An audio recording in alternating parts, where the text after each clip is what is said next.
দাঁড়ান একটু দাঁড়ান, আমাকে কথা বলতে দেন।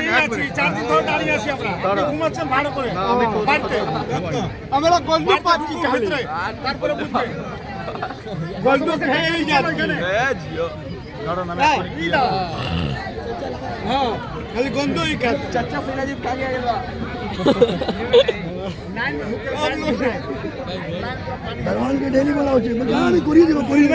আমি বলি একটা কথা বলি, ওইটা নয়, কথা নয়, কথা হচ্ছে সবটা শুনতে হবে।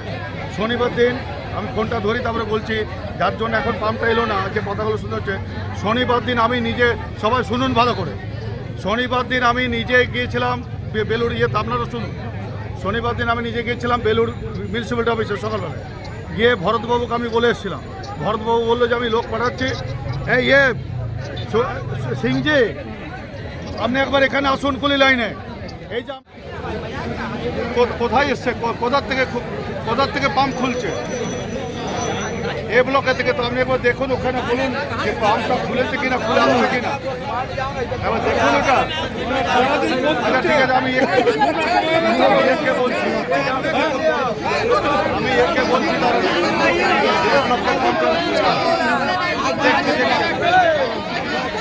আমি তো এখন এই কুলি লাইনের সামনে।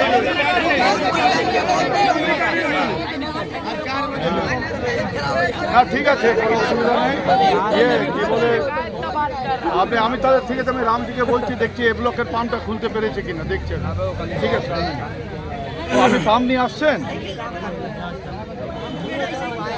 না, তাহলে আপনি তাহলে এ ব্লকে যান, ঠিক আছে, এ ব্লকে যান, গিয়ে দেখুন। এই জন্যই সুভাষবাবু এত ঝাড় দিল ওই ইউটিলিটি ম্যানেজারকে।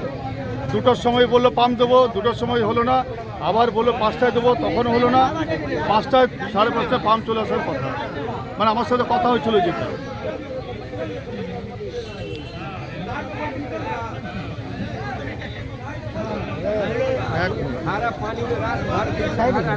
সরোজ শুনুন স্যার, সরোজ দরবানকে চেঞ্জ করুন। ঠিক আছে, ওরা আমাদের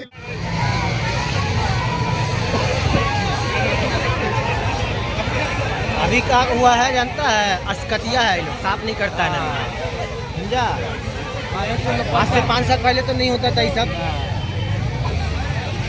पैसा ले रहा। हाँ करता नहीं है।